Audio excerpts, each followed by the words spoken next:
Hey guys, it's Ms.Checka. I am on the grounds of Bletchley Park in England. This was the home of World War II code breaking in, this was like British code breaking, which is incredible. Um, Basically, right before World War II started, the British government bought this house because they knew that the war was about to start. Germany was invading all of these different countries. They maybe didn't fully comprehend that millions of people are about to die in the Holocaust, but they had a general sense that we're about to go to war. Very bad things are going to happen if the Nazis are able to do everything that they are giving every signal that they want to do, right? So the government looks around and is like, we need this resource, we're going to need army, we're going to need navy, we're going to need this, and we're going to need a whole bunch of nerds. So where can we put these nerds, and what kind of nerds do we need? So they pick this spot, and this spot is a great spot because it's right between Cambridge University and Oxford University, two really well-known, highly regarded schools with a whole bunch of smart people in them. And it's also not that far from London. So they pick this spot kind of strategically, and then they start to think like, well, what kinds of skills do we need? So if you're thinking about this, you need, you're gonna have code breakers. First of all, you're gonna have people who are good with languages, because you've got German, you've got Japanese, you've got English. You're gonna need people who are incredibly good at pattern recognition, mathematicians, like math skills that, to me, it's actually kind of mind-blowing, the fact that, like, if you do math in this place, it has to be accurate, it has to be quick, it has to be now, otherwise, like, people die. So that's you have to pick people who can work under just a massive amount of pressure. So that's who they hire. They buy the house, they invite all these people to come, and over the course of the war, they keep having to add more and more buildings, and each building, it's called a hut, has a different assignment. So like, you've got a hut that are crypto analysis for, German Navy. You've got a hut for the Japanese messages, so on and so forth. At the height of the war, this whole complex had 10,000 people working in it. 10,000 people. And actually all of them working together on this huge project. It's almost like as though this was a human-scaled computer, right? Human-scaled computer, and then you have all of these people doing what is essentially running programs and computations, but on a human scale, okay? And they can't do it fast enough because World War II. War is happening like constantly. So what they're up against is that the Germans have these machines called Enigma machines. And they're small machines. They're like built so that you can take them into battle, and you put a message in, and it has 5 different wheels on them. And the wheels turn in a different combination every day at midnight. So every day there's a new, like, particular combination. You put your message in German, and then it spits it out in kind of gobbledygook. The commanders, like the high command, like Hitler and the German high command, they have a machine called the Lorenz, and it is not meant to go around in battle. It's much bigger, it's much more complicated, and the number of possible combinations is higher, all right?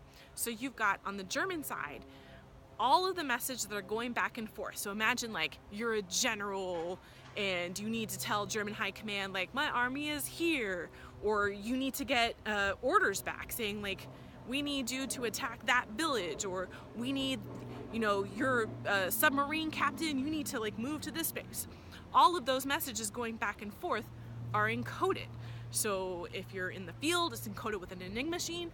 If you are like way at the top, it's a Lorenz machine. So on the Allied side, they have all of these people who are intercepting these messages. So they can see the messages, they can get the messages, they just can't figure out what the messages are saying. And so because of that, you can get attacked by surprise, you can't anticipate what your enemy is doing.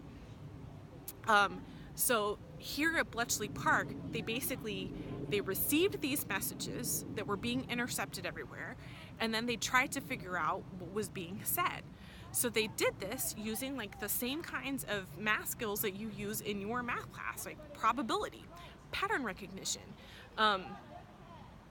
There was a team here working on messages that were coming from the Lorenz machine, and they did for a year everything by hand. So this was like 1.2 million calculations by hand, which is just a huge accomplishment, but it's also too slow because they're humans.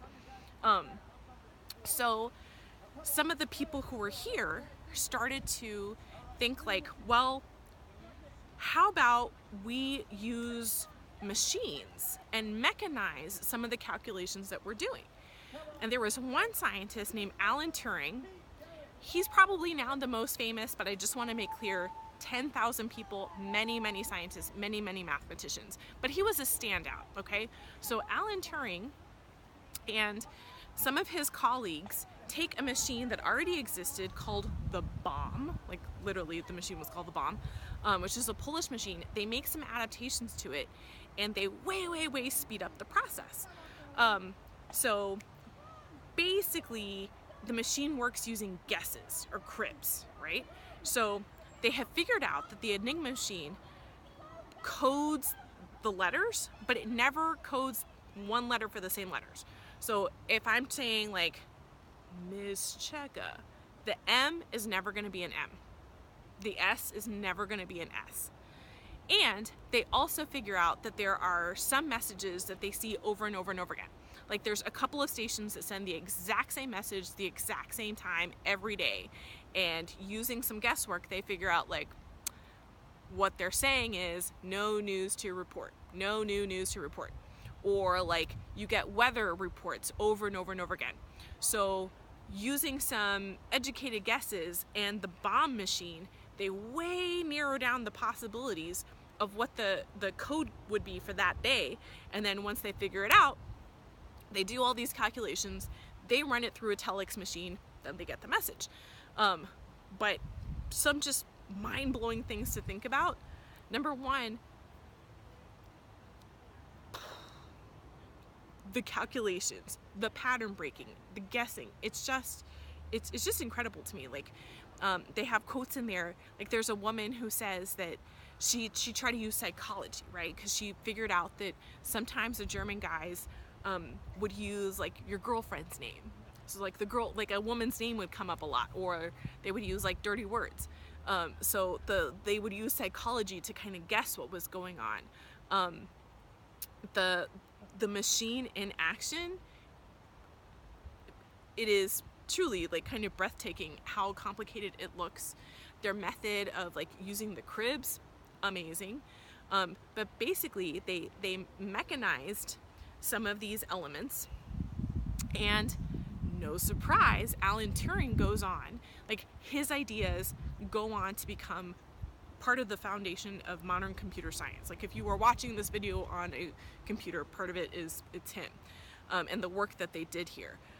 However, well, one of the other sort of mind-blowing thing is that nobody had seen the Lorenz machine. So they are like the levels in which they're having to intuit and use their imagination. Like they know that there is a machine, they haven't seen it, they know that there is a code, they don't have the key to it. It's just incredible that they were able to sort of like backwards engineer everything. Anyway, the work that they did here significantly helped shorten the length of the war. It saved millions and millions of lives, and those two statements are a little bit hard to give solid numbers on because it's preventative. So like how do you put a number on things that didn't happen? But the work that they did here was basically incredibly important.